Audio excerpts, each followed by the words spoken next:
Você não controla. Já viu o sujeito pegar ou cantar aqui e fica tremendo? Se ele pudesse, ele não tremeria. Medo, como eu senti essa semana. Pupila de... As mãos podem transpirar. Você não controla isso. Se eu ficar, por exemplo, aqui e você me fizer perceber que eu estou vermelho, eu fico mais ainda. Não consigo controlar, não consigo voltar ao normal. Se bem que dizem que o meu normal é vermelho, mas... Involuntário, esse sistema obedece ao seu ânimo, ao seu estado emocional. Problema, ansiedade, então. Talvez uma dormência na nuca. Aquela bola no estômago, não é? E eu um dia preguei sobre isso em São José do Rio Preto, e à saída, um senhor com uma linha de frente assim considerável, me disse: pastor, eu estou sempre com a bola no estômago. Falei: não, irmão Oswaldo, não é essa bola. É aquela coisa ruim. A gente não controla como nós gostaríamos, não é? Mas é assim.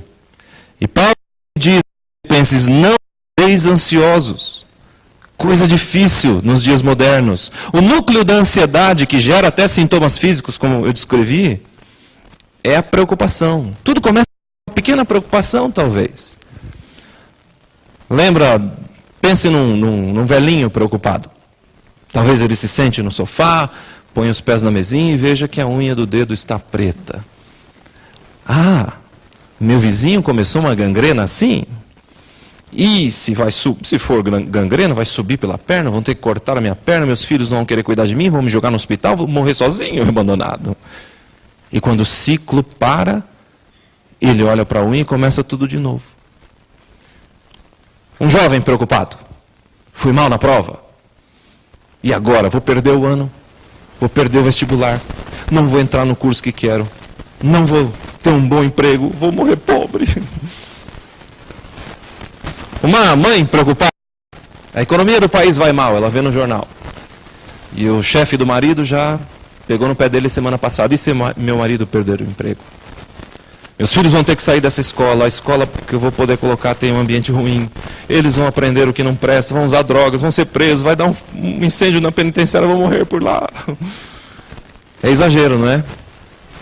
Eu não vou pedir para levantar a mão, mas quantos de nós já não começamos com uma pequena preocupação e viajamos até uma catástrofe?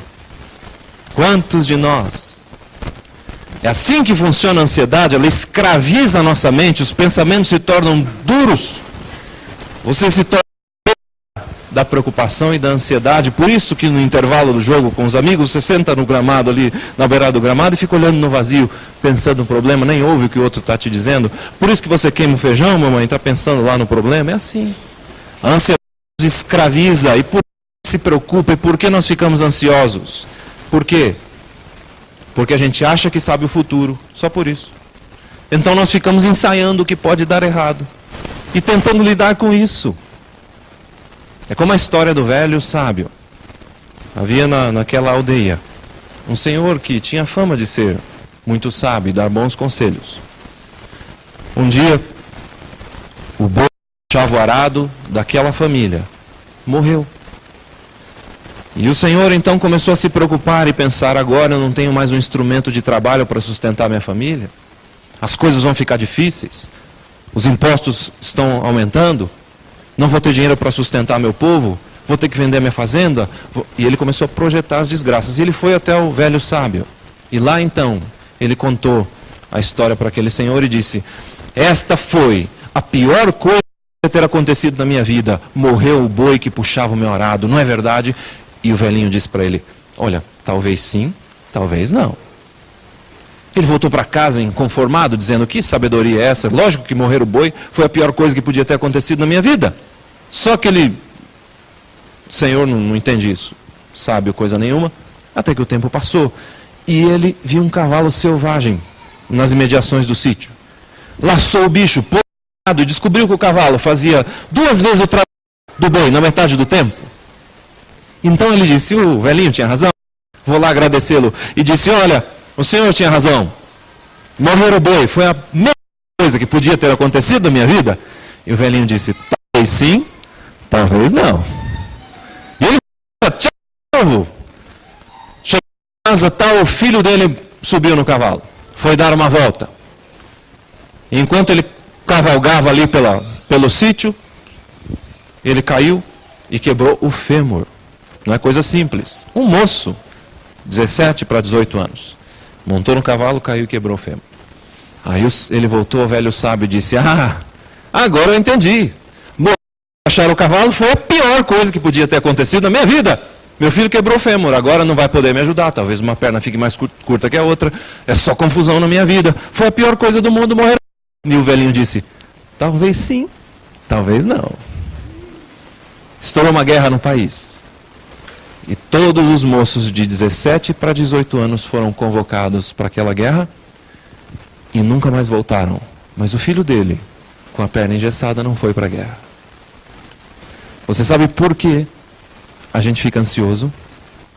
Porque a gente acha que sabe o futuro, mas a gente não sabe. Por isso Paulo diz aqui aos Filipenses: não ansiosos de coisa alguma, mas com seus pedidos diante de Deus e suas súplicas com ações de graças pelo que ele já fez. E a paz de Deus, além da razão, não é psicológica, é sobrenatural. Essa paz pode tomar conta do seu coração e da sua mente em Cristo Jesus. Mas o que é paz? Paz para um pai que chega cansado do trabalho, talvez seja sentar no sofá de casa, comer uma pratada de qualquer coisa, enquanto assiste o Jornal Nacional. É claro, se o filho é adolescente, abaixar o som. Mas para o filho adolescente, paz seria se o pai não pedisse para ele abaixar o som, concorda? Está vendo que paz não tem relação com volume? Agora, paz pode ser para a filha desse casal, que está conversando com um namorado que mora em Portugal, ou em qualquer país da Europa que a ligação seja cara, sei lá. Paz seria se o papai e a mamãe não pedissem para ela desligar o telefone, ela pudesse falar quanto quisesse. Paz é a ausência de conflitos no seu mundo externo, mas paz também é a ausência de conflitos íntimos.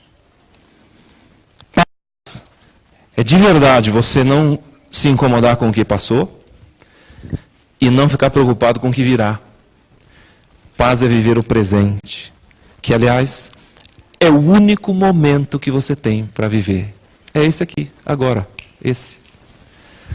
Mas, se você chegou na hora e ouviu a lição, chegou e ouviu. Se não ouviu, meu amigo, essa lição já era. E aquilo que você poderia ter aprendido aqui já se foi. 9h30 já foi. Aliás, na minha maquininha aqui são 12h47, 12h45. Se você se distraiu, se você pensou mal de mim, se você pensou mal de alguém que está aí no banco da igreja, já foi. Não dá para voltar atrás. Esqueça o passado de Jesus Cristo. Se você quiser colocar o seu passado nas mãos dele para que ele perdoe, faça isso, mas não fique remoendo o passado, porque não adianta. A gente não volta. O tempo, que seja um minuto, não volta. Mas paz também é você não ficar se incomodando com 13 horas da tarde, porque são 12h48 e a gente não sabe o que vai acontecer às 13. Essa que é a realidade. Eu espero, honestamente, que não caia um avião nessa bonita igreja e que a gente saia daqui e todo mundo chegue em casa feliz da vida, a gente almoça e tal, se confraterniza. Eu espero, acredito nisso e gostaria que fosse assim.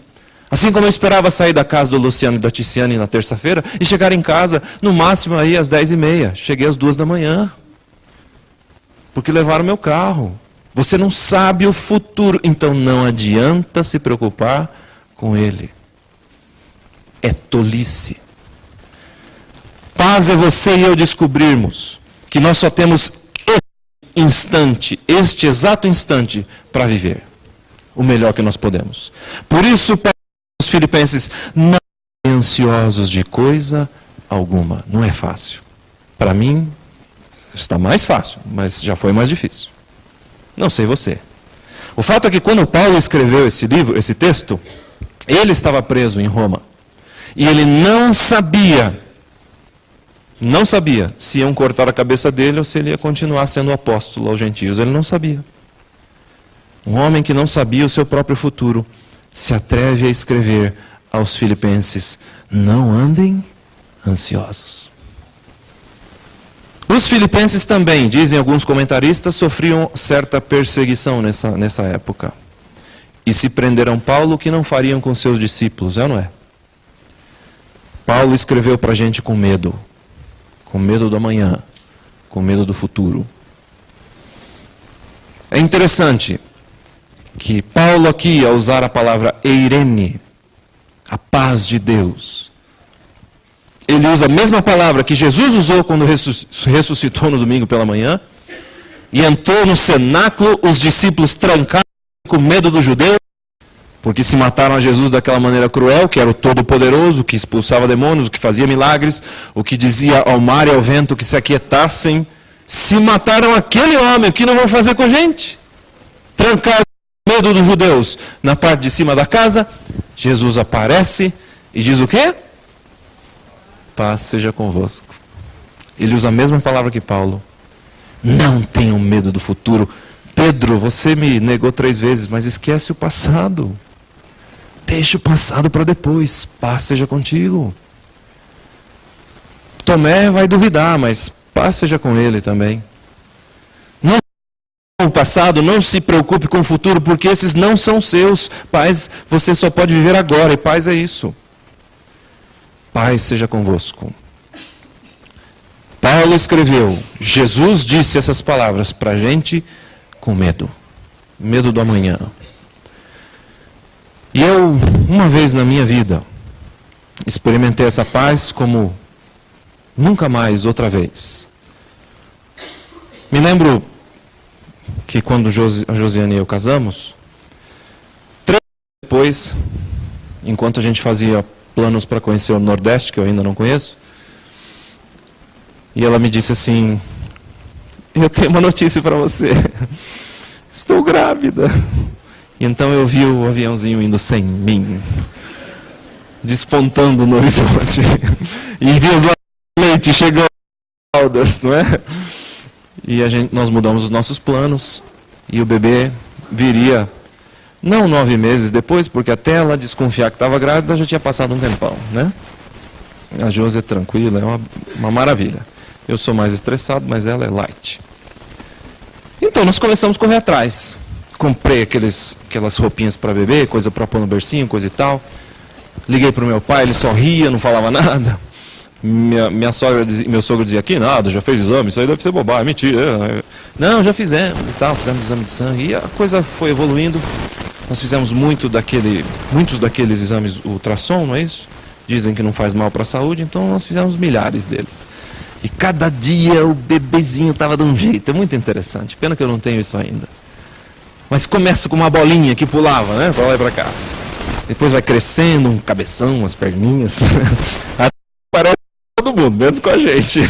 Com o cunhado, com a sogra, sei lá. E a gente se divertia com isso. Minha sogra não existe mais. Faleceu em agosto, faz quase um ano. Agora em maio, faz quase um ano. Mas a gente se divertiu muito com esse assunto.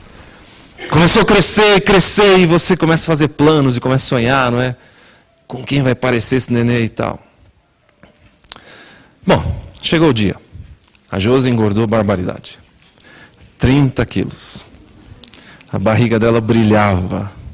Ela ficou bem bonita, gravidinha. Mas a gente não percebe, a gente vai se acostumando, né? Depois que eu vi os vídeos que eu percebi. Eu só agradeci porque não explodiu antes da hora. E aí me lembro que minha sogra estava comigo no hospital e disseram, o pediatra, o doutor Eduardo Haddad, não é isso? Jorge Haddad, eu nunca sei. Jorge Haddad disse, olha, daqui a pouco vocês vão poder ver o bebê e tal, eu vou avisar quando ele for para o berçário. Nessa época nós morávamos em São Carlos, no interior de São Paulo. A Josi foi ter o bebê em São José do Rio Preto, onde moravam os pais dela. E ali o convênio atendia muito bem. Ok, o tempo passou, nós ansiosos, como de costume, a sogra e eu estávamos no quarto, quando veio a notícia que havia nascido a criança. Quem seria o nosso primeiro filho?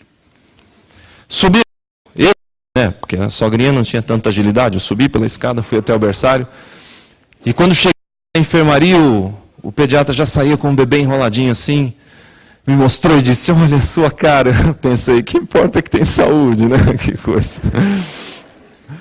Pois ali no berçário, que era semelhante a um aquário, como assim a sala das mães, onde vocês estão aí? Os bebês ficavam do lado de dentro e havia uma janela grande de vidro. Colocou e não demorou muito, desci para ficar com a Josi e trouxeram o bebê para para que a gente tivesse um contato com ele, a Josi tentasse amamentar e coisa e tal. E eu percebi que a criança estava bem amarelada. Mas eu pensei, olha, isso aí deve ser aquela icterícia que todo mundo tem, né? Os antigos dão banho de picão, já ouviram falar nisso? Pensei que fosse só da minha época, ainda bem. Os antigos dão banho de picão, deixam no sol. Dizem que é uma disfunçãozinha do fígado, sei lá. E fica bonzinho daqui a pouco. Meu irmão teve isso, todo mundo na minha rua teve isso. Tá bom. E eu fiquei tranquilo. Chegaram amigos, muita gente ali.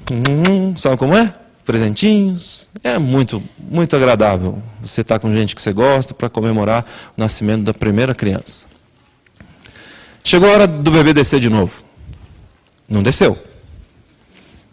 E eles começaram a me perguntar, não vai descer para a gente ver? Vai, ele disse que é 3h30, sei lá. 3h40, 4, 4h30. Eu comecei a ter os sintomas da ansiedade. Alguma coisa me dizia, tem algo errado aí. Dr. Jorge desce, baixinho assim, suando que nem eu. Sentou, o quarto parou, e ele olhou para mim assim e disse, qual é o seu tipo de sangue? Falei, olha, não sei. Eu acho que é B positivo. Ele olhou para a Josi e disse, qual é o seu tipo de sangue? O positivo. Então o seu é B mesmo. Ele disse, é o seguinte, você notou a também amarelada? Notamos. Existem 2 tipos de icterícia. Um aquele e tal, que você dá banho de picão, deixa no sol, tudo certo. Mas existe um tipo que é fisiológico, é patológico, é doença. Pelo que me lembro, a coisa funciona mais ou menos assim. Enquanto está na barriga da mãe, ela tem o seu sangue, ele disse para mim. É B positivo. Enquanto ela está na barriga da mãe, tudo bem. Mas existe essa icterícia que quando você mistura 2 desses 3 tipos de sangue, A, B ou O, por isso alguns chamam de icterícia por A, B, O, ou coisa do gênero. Quando você mistura 2 desses 3, que é o caso de vocês, B e O, o clorofórmio está lá dentro da criança, tudo certo. Mas quando ele sai, o corpo dela entende que o sangue é veneno e começa a criar anticorpos e vira uma confusão. E começa a surgir no organismo um negócio chamado bilirrubina. E isso vai subindo e se impregnar no cérebro, pode ficar surdo, pode ficar cego, pode ficar retardado, pode perder a coordenação motora, pode até morrer. Nesta hora, eu estava com a nuca rígida, o estômago embrulhando, dando voltas, as mãos transpiravam. A Josi ficou da cor desses bancos que vocês estão sentados aí, sem nenhum exagero. E então ele saiu e disse, nós vamos fazer o seguinte, o ciclo da doença são 15 dias. Nós vamos manter a criança aqui e monitorar. Debaixo da luz, nós vamos injetar um negócio chamado ubumina para combater o processo. E vamos ficar medindo a bilirrubina. Se em 15 dias não passar, se em 15 dias isso não se estabilizar e não abaixar, nós temos um último recurso que é fazer transfusão de sangue, trocar todo o sangue da criança. Pelo cordão umbilical, que são 2 artérias e uma veia. Tira 20 ml, põe 20 ml, tira 20 e aí vai girando. O risco de infecção é muito grande, pode morrer também. Ele não economizou. Eu acho que estava certo. Nós fomos embora sem o bebê. E os pais que estavam ali com a gente levaram suas crianças. Chegamos em casa. E a partir daquele dia, nos próximos 15, nós iríamos 3 vezes por dia ao hospital, para a Josi entrar no aquário e tentar dar de mamar, ter um contato com a criança, eu não poderia entrar. 15 dias. 3 vezes por dia. Sem saber o que ia dar. Na primeira vez que nós fomos, no dia seguinte, pela manhã, eu descobri que eu não ia conseguir lidar com isso. Não ia. Eu não sei se você já... Em geral, as pessoas já passaram por coisas até piores. Mas filhos da gente, não é tão simples. É um amor louco. Por isso Deus compara o amor dele com o amor de pai e mãe. Eu acho que não tem nada mais forte. Nasce, não te dá carinho, não é? Chora à noite, você tem que trocar fralda. Se bem que eu nunca troquei, porque sacerdote não pega nada imundo, Antigo Testamento. Isso é importante você saber. Mas, gente, o bebê não te dá nada, mas você é louco por ele, não é? Não é assim? Você ama incondicionalmente. Pois bem, quando eu fui àquele hospital e a Josi entrou, eu pedi para abrir a cortina. E eles abriram e eu vi a cena mais desgraçada que eu já tinha visto na minha vida. A palavra é forte, mas é isso que eu senti. Aquela criança pequenininha, com uma venda nos olhos, dentro de uma caixa de plástico, com uma luz sobre ela, e uma agulha em cada bracinho, se contorcia, gritava o tempo inteiro. Bom, eu saí dali e fui ao banheiro do hospital. Me tranquei, naquele corredor havia um banheiro, me tranquei ali, ajoelhei e disse: Senhor, eu não sei o que o Senhor vai fazer sobre esse caso. Eu gostaria que o Senhor curasse a criança, tirasse ela daqui para a gente ir embora. Eu não aguento vir aqui 3 vezes por dia, nos próximos 15 dias, para lidar com isso. O Senhor sabe disso, que eu não tenho estômago para isso. E naquela hora, eu lembrei desse texto. E tem instante, ou a gente guarda a mensagem bíblica em tempos de paz na cabeça, ou no dia de aflição você não tem para quem recorrer. O Espírito Santo vai te lembrar do que se você nunca ler. Naquela hora, graças a Deus, eu tinha lido esse texto antes. E isso me veio à mente. E disse: Senhor, o Senhor prometeu que se a gente tivesse alguma ansiedade, poderíamos colocar isso diante de Ti em súplicas e ações de graças. Eu já te agradeço por tudo que o Senhor fez. Mas hoje, o que eu preciso, se o Senhor não vai curar a criança, eu preciso que o Senhor cumpra a Tua promessa e me dê a Tua paz. Porque está escrito que se a gente colocar as nossas ansiedades diante de Ti, uma paz que vai além da razão, que não pode ser explicada, ela pode tomar conta da nossa mente e do nosso coração, e é isso que eu preciso agora. Eu não tenho saída, ou é o Senhor ou não é ninguém. Quem que vai me dar essa paz? É só o Senhor. Pois bem, eu pedi, implorei, supliquei. Criei coragem e saí do banheiro. E fui em direção àquele berçário. Naquela hora, me veio um refrigério, tipo daqueles que, quando você está em dia de calor, tomam algo refrescante. Aquilo tomou conta de mim. E eu fui, olhei o bebê, a Josi deu de amamentar, teve um contato com a criança. À tarde nós iríamos de novo. E novamente, antes de ver a criança, eu fui ao banheiro e orei pedindo paz. E tive que repetir isso cada vez que eu ia àquele hospital para ver aquele bebê. Algumas coisas na vida cristã não são automáticas e nem você recebe e fica com ela para sempre. Você tem que renovar. E eu descobri naqueles dias que esta paz sobrenatural é possível, existe, mas você tem que buscar. E durante aqueles dias eu fiz isso. Me lembro que eu entrava no corredor do hospital, quando a Josi entrava numa porta assim, ia lá dar de mamar. Depois que ela entrava, de manhã em especial, que não havia ninguém ali no corredor, eu cantava aquela música dos Arautos do Rei, dava um eco gostoso no corredor. Era uma música mais ou menos assim: quanto anseio encontrar Jesus, quanto anelo ouvir a sua voz, quando em minha redenção chegar, com ternura vou lhe perguntar: que feridas são essas nas suas mãos? Que feridas são essas nos pés? São feridas com que fui ferido na casa de amigos meus.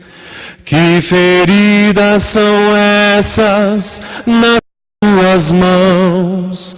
Que feridas são essas nos pés? São feridas com que fui ferido por te amar até o fim. Quanta dor causei ao meu Jesus, sofrimento amargo lá na cruz. Dessa história de amor sem par, não me cansarei de perguntar. Canta comigo. Que feridas são essas nas suas mãos? Que feridas são essas nos pés? São feridas com que fui ferido por te amar até o fim. E eu passava o meu dia assim. Você acredite se quiser. Esta paz é real. Só que a gente precisa buscar.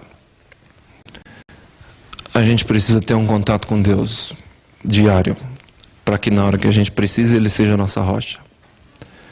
Muitas vezes a gente deixa Deus para lá. Tudo tem prioridade, menos Deus. E na hora que a gente precisa, não sabe porque não funciona. Tem que ser alguém real para a gente. E essa paz é real. A história termina assim.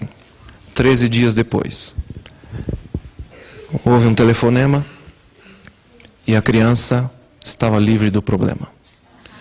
Ela está aqui, ó. É mais inteligente e bonita do que eu esperava, considerando as minhas limitações. Mas que presente foi a Ana Carolina. Como a gente ama essa criança. E o Paulinho, que veio depois com o mesmo problema. Mas quando ele nasceu e viu a amarelinha, eu já sabia o que eu ia passar. E já preparei a música e a oração no banheiro. Sabe, como a gente ama os dois, eles são presentes para nós 2 vezes, nasceram 2 vezes. Eu fico feliz que Deus tenha decidido que nenhum deles haveria de ter problemas motores, nenhum deles teria problemas com a sua inteligência, com a sua fala, visão, audição. Eu fico feliz que a resposta de Deus tenha sido essa, mas poderia ter sido diferente. Mas enquanto eu não sabia a resposta de Deus, Ele me deu a sua paz. É assim que a gente precisa viver. Se você está vendo seus pais se desentenderem, está com medo do que possa acontecer com a sua família, jovem, enquanto você não sabe, peça a paz de Deus. Se você não tem o suficiente para saldar as suas contas, se os negócios estão difíceis, até você saber o final da história, peça paz para Deus. Se você, esperando o resultado do exame médico, está com medo que seja maligno, espera, mas pede a paz de Deus, que Ele pode te fazer atravessar o vale da sombra da morte, até você saber a decisão dele. Será que você está ficando velhinho ou velhinha, está com medo de ficar sozinho? Enquanto você não sabe o final da história, peça paz para Deus. Você saiu por aí, pecou, está com medo de estar com aquela doença? Enquanto você não sabe o resultado, peça paz para Deus. Ele não abandona os pecadores. Eu não sei o que está acontecendo com você. O que eu sei é que não andem ansiosos, mas pela oração e pela súplica, com ações de graças, apresentem os seus pedidos a Deus. E a paz de Deus, que excede o entendimento, excede a razão, não pode ser explicada e não há uma razão lúcida para estar em paz. Embora esse seja o caso, ela pode tomar conta do seu coração e da sua mente em Cristo Jesus. Que Deus te abençoe. E que se você veio aqui nesse sábado para buscar essa paz, que você a encontre. Amém.